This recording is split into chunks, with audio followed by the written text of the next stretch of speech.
Yeah, I'm watching the rise, and I wouldn't say I'm shocked, cause I'm hardly surprised. This one's for the ride, this one's for who knew I'd make it, just needed some time. This one's for my wife, could've left 1,000 times just by my side. This one's for the grind, I knew it. What's up, everyone? My name is Randy Kaye, and I'm the host of the Caught Up podcast. Today we have Derek Allister from On-Deck Softball, and we're going to talk about the start of the 2024 recruiting season, and more specifically, Derek's event in Lake Elsinore next weekend, the On-Deck OTE. Derek, it's always great to see you. Thanks for taking the time to catch up. Of course. Always great to be with you, Randy. You're one of the great guys in the sport. Thank you. Thank you. Absolutely. I appreciate that.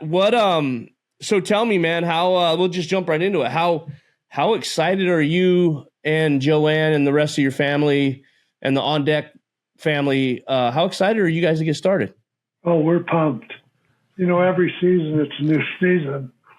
And it changes. You know, summer's one type of recruiting, fall's a different type. What do you mean by that? You know, we love high school ball, so we get fired up when high school starts. We love coming to high school games in Arizona, you know. Yeah. So, I think the emphasis on different aspects of the game change with each season. You know, the 2027s are on the clock now. Yeah. You know, those rascals better be getting ready because college coaches are going to be watching them this fall, getting ready for summer. Yeah. And then ready to rock and roll on September 1st. Yeah, we try to talk about it in those, the eighth grade kind of, getting yourself used to being in that environment, freshman year, trying to be in the right spots, with the right group of kids, getting into different camps and again, putting yourself out there and getting yourself used to being in those events. And then sophomore year, man, it's hopefully you've been identified a little bit and we can kind of start to target the schools that you're interested in and then really find out who's interested in you. And, especially right now in the fall and then, come summertime, you're going to go earn your money and you're going to go and solidify the deal and hopefully get calls on September 1. Yeah. I always like to say, though, that there are different paths for everybody. And you can never lose hope because we go to Colorado every year with World Series teams looking for players for the next fall. The landscape just changes so much that there isn't like a cookie cutter approach, but there are best practices. Sure. There's a better way to go about it than another way. So you have to be on top of it. You have to be flexible. Who knows what a kid's going to develop? Our daughter Heather, she went the JUCO route because she wasn't getting the look she wanted, became a JUCO All-American and went to Missouri on a full ride. Our daughter Jessica was a great player in high school, recognized, and went right to Stanford out of high school. So there's different routes, and you can't give up hope. But there's certainly things that need to be done. Yeah, and it's funny you bring that up because obviously the 26 class is, a lot of the kids, and a lot of the kids that have been from Arizona over the past, couple of years that you've had through your event, and you recognize those names and you know who those kids are. Some of those kids are starting to fall now, right? They're starting to, the schools are coming and the offers are coming and they're dropping. But I also just had to have a similar conversation that, basically what you just said about not losing hope, because I've got some kids that maybe weren't ready to be in those positions or they just weren't positioned. Maybe they're not, they haven't just come into themselves yet. Right. And what would you say to those kids, those juniors, those 26s, even those 25s? What would you say to them right now going into the recruiting season this fall? Play and get better. Practice and get better. Get the best coaching you can find. Get on teams with people who care, and are willing to promote you. And that that doesn't necessarily mean going to Maine to play on the Maine Mammoths. Right. Just got to keep working. That's the only thing you can do. Yeah. I think, I told one of our kids, like, you have to use this, pick that kid that you think that, is right there, either at your level or in front of you, that maybe got committed, and try to catch that kid. Okay, great. They got an offer. And you and I both know, Derek, just because you get an offer right now, a year and a half, almost 2 years away from graduation, doesn't necessarily mean that's where you're going to end up. And yes. I tell kids all the time, like, okay, congratulations. You verbally committed. You got to go on the visit now. You get to post the flyer, and you get to, thank everyone in your Twitter post. But at the end of the day, like, the work starts now. And you got to show up and keep that spot. So that's kind of, what I try to keep these kids motivated, and both the kids that get the verbal offer and commit, and those ones that haven't found that home yet. Yeah, I tell you, at more than at any point in softball as I know it, that is true. And I was just talking to an SEC coach today, and they decided not to go on one particular player. And the coach said, but we'll see where she ends up, because she committed to another school, a Big Ten school. And the coach said, we might jump back in there and get her later. Yeah. And I was just like, whoa, Yeah. So number one, you just don't know what's going to happen. Number two, if you're that little skinny thing who's small, Matty Bejarano, right? Where you develop a little later physically, then the offers might come later. You might sign with one of the great schools in America, and then you might tank. You might stop playing with your travel team. You might stop practicing, and they're going to drop you like a hot potato. So the landscape is constantly changing. And just because somebody's verbaling or signing now or this fall doesn't mean that's where they're going to end up for sure. Yeah. What when you talk about the landscape of softball and recruiting changing, in your opinion, what's one of the biggest things that stands out to you? What's changed the most in the last 12 to 24 months? Like, what has changed? Well, it's always evolving because of the transfer portal. The biggest thing that affected the sport, I think, recruiting-wise, was the transfer portal. It took a group of athletes, however many there were coming out of high school, and dumped $1,200 a year back into that pot. So, anybody can do the math. And as a result, college coaches, a lot of them, are looking in that transfer portal before they look to the high school kid, because the transfer portal allows them to see verifiable results at a higher level. You just don't know if a high school kid's going to, if their play is going to translate to success at the next level. Yeah. College player, you know a little more about them, so that's an enticing option. Yeah, they've gotten out on their own, and they've had to go get grades and manage their time and show up on the field and do their work. No, I agree with that. Let's talk about your event, the On-Deck OTE. Yeah. How many years now have you been doing this? First of all, how many years in the recruiting space, and then how many years now with this event? I was young when we started. We started this in 2001.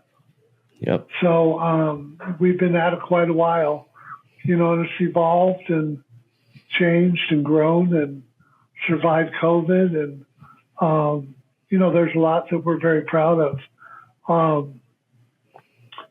So, this event itself, I believe we started in 2016. And it's just a fabulous event. You know, like I said, the landscape's changed so much, but the event itself is still solid. Knock on wood, we get a solid group of coaches each year. You know, that varies a lot, but it's a good event, allows kids to showcase their game, get some exposure for the future. Right. It's a for those that don't know, it's a data and metrics gathering evaluation, right? Mixed in with, you know, physical play or physical evaluations by yourself and other people that you trust. Like I said, with verifiable data and metrics, and then with all of that being said, college coaches in attendance, and then one of the biggest things that I know we've heard over the past 5 years, especially, is, you know, we want to see them compete. You know, we don't want this round robin 5 games, hey, everybody plays format, and you implemented that with meaningful games, right? Yeah. You have a winner. Yeah, we have a winner every year. And the Firecrackers won last year, have to bring that big old trophy back, you know, and give it away to whoever wins this year. So it's a good event that incorporates a lot of things those college coaches want to see. And there was a national championship coach who told us, and I won't mention her name, but she said, Derek, don't ever change this event. You know, hopefully she'll be there. You know, but it's just a good, solid event that just fills in a lot of holes for a lot of people. Yeah, and and I'm just guessing here, probably constrained by the number of fields and what you're trying to do over a 2-day event, right? So how many teams are there? We're having 18. Okay. And we've got a waiting list. We had 5 people call yesterday to try to get in. Yeah. And we already have a waiting list. So it's a select group of people. Yeah. Well, it's I know the past however many years we've been going, it's always been a great event, and it's well attended by coaches. And like I said, to kick off the recruiting season, I don't think there's a better place to be, in my opinion. So, and it's always been good. The rain and stuff has always been good there too, right? I mean, as far as it seems to miss us. I was going to bring that up. Yeah, you remember that one year? I do. There was rain all over Southern California, a huge storm heading for Rosetta, and it split. Yeah. It literally split. We put out the word. We had so many college coaches, it was ridiculous because we were the only game in town. You know, so that was fun. That was a fun weekend. So, you know, we'll see what this year brings. Yeah, always. And when you look at, like, back to the landscape topic, you know, the events landscape is ever changing and evolving, and there's obviously other events that you know everyone you have to compete with, whether it's, you know, I'm sure it's all friendly, right? But it seems like that's a healthy thing to, you know, like you said, we'll see what it brings, which I think requires all of us, club coaches, club directors, players, on deck, softball staff, and everyone involved to do their best to make sure we have a great event and get the word out. Absolutely. So anything out there extra that Derek and Joanne Allister would love for us as college coaches or club directors to do to help spread the word? No, I mean, we work pretty hard at that, getting the word out. Yeah. And ultimately, you know, I mean, there's all sorts of soda. You know, you don't just have Dr. Pepper.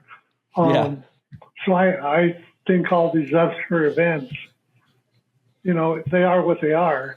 It offers people opportunity.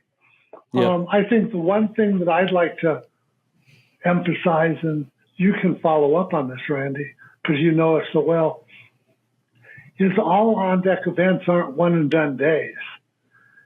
So many events are one-and-done days. Camps are one-and-done days. But because of our report, the things we do after as follow-up, it's much more than that. And really, a kid that's performing at one of our events, we stick with them until they find their school. And nowadays, there's a girl, Maddie Schaefer. A lot of you in Arizona might recognize her name. She came to us as a 7th or 8th grader out of Texas. And she jumped the gun a little early, went to a D2 school, had a great experience. Every year was asked to transfer to D1, but she loved the program, stuck with it. The extra year of COVID gave her an opportunity when her coach left, and she said, well, I'll try something else. Who did she call? She called OnDeck. And she said, hey, can you help? And she ended up transferring to GCU, played third base, I believe, and had a really, really good graduate year on an NCAA tournament team. So we stick with players, for as long as we need them. We write letters of recommendation for jobs. There's so much more to it, for an on-deck kid. And that's something that we really, really are proud of. Yeah. Yeah. It's not, like you said, not just a one and done. It's almost a partnership through until you're done playing softball. Yes. Until you decide to hang it up. All right. I like that. And now we have I've called you many times. Hey, have you had this kid? Maybe this kid's new to my team or my program. Hey, have you had this kid? Or, what can you tell me? Or, hey, this kid's still on the board. And I know you guys are always willing to, look at your evaluations from the past and help in any way you can. So. Oh, yeah. I've been on the coach for several college coaches today, who are asking about players. And when we can help, we want to help. But we don't blow smoke, Right. So, Can't. So we just tell them the truth, and then it's up to them to make the big decision. So I know I know you started in the last couple of days starting to try to get the word out. What's the feeling been? Is that part of the calls you've been making or the calls you've been on, you said? What's the feeling? I don't really talk to college coaches about it as much as send emails. Okay. Because I don't want to put them on the spot. If they know what we're doing, which they do, and they know who's coming, then they make those decisions whether to come or not. And that's just, for us, it's just the most honest, ethical way to approach the whole thing. And again, I think the fact that we follow up with kids and stick with them gives us a little more leeway in that regard, because so many of our players end up successfully navigating the process. At the World Series last year, 82 former on-deck players were playing in that World Series. Wow, that's 18. Awesome. Yeah, so, we get the word out through email, some phone calls, text messages, if somebody inquires. But we don't go into the hard sell because they have so many people pulling at them. Yeah. We're just not comfortable putting them on the spot with us as well. Yeah, it's not your style. Yeah. But it's kind of funny. There's an SEC coach who uses our report religiously to populate his camps. And I'll hear from players, Danny Nelson. Remember that name? Yeah, I do remember that Nelson, name. One of our great ones. Yeah. Somebody would call or she would call and she'd say, hey, Mr. Allister, so-and-so saw me at this event. And I was like, no, they weren't even there. And what it was, they got a report. They recognized that I rated Danny so high, said so many great things about her, and then they invited her to camp. So they use our report in a lot of different ways. The bottom line is, let's just find a great school, have a great career, create great memories, go from there. That's it. It's everybody. I don't know how many times I've had the conversation, make it big where you go, and just go have a great experience. Everything else is just going to be what it is. Softball is going to be softball. You and I both know there's a select few kids that are going to get a chance to win a World Series, but everybody else needs to go have a great experience, make lifelong friends, maybe meet, their spouse or, whatever it may be. And it's all good from there, man. Come home healthy. Yeah, absolutely. And I used to say when I was coaching basketball, and I mean, I coached a Cal when we broke the UCLA streak. It was on national TV, cover of Sports Illustrated. And I remember all those kids, Kevin Johnson, Chris Washington, Leonard Taylor. And that was a great experience. But, I don't remember the score of the game. I remember some plays during the game. I remember my first year coaching high school, but I don't remember hardly any of those games. Yeah. But I can tell you all about Bobby McCullum and Melvin Peterson, and to me, that signifies that the game's the game. You have a great time. But the people are what count. And that's who you remember. Those are the special memories you make. You might have some dramatic moments, but you'll always remember, the players you roomed with on the road or whatever. So, I think you have to keep that in mind.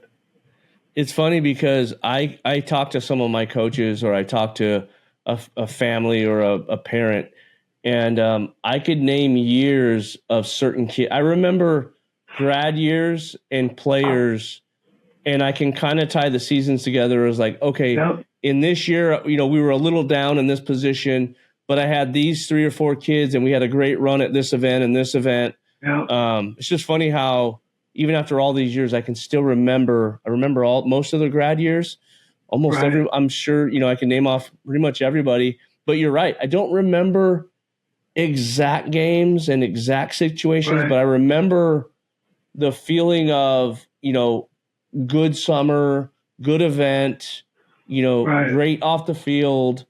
I remember all that stuff. So yeah, interesting. How is there anything new with On-Deck softball? Anything exciting? Any changes, alterations, or anything like that? Not really. We had a great year last year. Colorado was unbelievable last year. Right before COVID, we had a Colorado Monday where we had, I think, 120 players and 350 college coaches. Wow. Those days are gone. The recruiting model's changed so much. But this year, Colorado Monday, we had over 125 college coaches there. I think next year's going to be even better. There seems to be a lot of buzz, about On-Deck and various things. And, that pleases me, but again, the thing that we're really looking to do is we have some players, 25s, 26s, who we believe in. And we just want to make sure they find a great spot. That's what we focus on. And whatever happens, happens. And generally, it's been pretty good. Yeah. So to kind of recap it, the formula for On-Deck softball and what you do hasn't changed much because it's working. No. We introduced the measurements to the game. Yes. And that was back in, I think, 2011 or 2010. Has it been that long? Yeah. Wow. Yeah. And then KJ took it over, who now runs On-Deck measurements. Yes. He does a great job, travels all over the country. And I just saw him last night. Yeah, that's what he said. Yeah, he wanted to run through some stuff. He said little Aspen was getting ready to do the 40-yard dash. She was. For those who don't know, ready. That's the little granddaughter, 19 months old. Aspen Allister. She's going to be a little stud. Oh, man. She was, what cracked me up is she's just so content as long as she was sitting in her little stroller and then just watching the kids do all their stuff, and Nestle would have to let her get up every once in a while. But Super, just like that's her spot. Like she knows she's got her role there. So as long as the kids don't start playing with her, then then it becomes a little bit of a distraction. Right. But she's a good little one. She's a good little girl. I asked them, when's the next one coming? Yeah, did you get an answer? We haven't. They didn't want to talk. They didn't want to talk about that. Yeah. Well, so one's a blessing. Absolutely. What? So we're at Rosetta Canyon. Still pretty happy with that facility and the way things flow there. And I mean, it's a perfect facility. Yeah. From the 5-field standpoint, the football field. For the most part, the fields are some of the best in Southern California. Yeah. The distance being out a ways, that's a little bit of an issue. But I remember when we were holding events out in Hemet. At Hemet, I was just going to bring that up. We tend to get spoiled in the sport, you know. So we love Rosetta. Would we like to magically transport it into Dana Point or San Clemente or heck yeah, but it is what it is. It's still a great facility. And the bottom line is it's a place where college coaches know they can get to. They can watch games easily. They can watch multiple fields at one time. So it serves its purpose. It gets kids exposed to the college coaching community. For sure. No, it's a great spot for us. We've found a hotel that seems to always be available for my group, and we're going to keep doing our thing, and we're excited to come out, man. Anything else you want to put out there about the event, about on-deck softball or ODM measurements? Well, I tell you, I do want to emphasize the quality of the event. I don't want to just to sound bad or anything, but we really try to limit the organizations to organizations that are really, top notch for the most part. So, we're going to have the OC Busters Black team, a couple of Corona Angel teams, a couple of Mercado teams. You're there, Power Surge, who always puts out some good young teams. It's going to be there. BFC Bengals, the Warrior Academy from up north, California Suncast. I'm going to leave somebody out. USA Athletics, obviously Rogue. It's a deep group, and the competition is what we'd like it to be. I mean, it gets competitive as we move through that tournament on Sunday, but it also allows us to see some high-level players, kids who are going to be All-Americans at the college level, roll through that SoCal event every year. So that's exciting. And then not only that, I'd probably be dumb not to bring up your other event that you also have alongside of that, which is the showcase, right? There's a showcase going on. Yeah, that's a traditional Triple Crown event. Okay. Where we just partnered with them. And so our event exists within the Triple Crown event. But it's the happening place for softball. For sure. Everybody's going to be there this weekend. Coaches, players, families. They're going to be somewhere in Corona or Lake Elsinore or Chino, or they're going to be somewhere, down there. And thankfully, we have a good spot that's made quite a name for itself. Absolutely. I think, in all the years I've been doing this, it's definitely the event I look forward to kicking off recruiting. Good. It's always been a great jumpstart for my teams and my kids within my organization that are able to attend it. And then, of course, it doesn't just stop with, one particular player or individual. Right. It always branches out into the team or teams of the players that are representing Right. Rogue FC. But yeah, it's I appreciate you always thinking of us.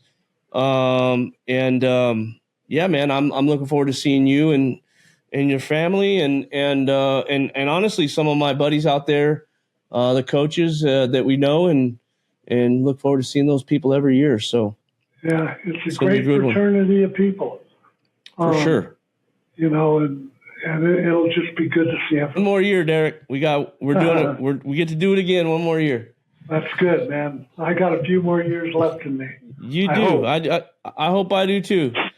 I hope I do too. There's always that thought in late July when you feel beat down and you're grinding it out and you think, man, do I do this again? And literally within minutes, I'm like, let's go. So yep, because it's so rewarding. Yeah, you know, I mean, when you help somebody find their dream, that's pretty cool. You know, there aren't a whole lot of things in life that you can really, you know, positively affect young people with, and especially something as wholesome as softball. You know, it's a great sport, has great players, has great coaches, and to be part of that, you know, is just a wonderful thing.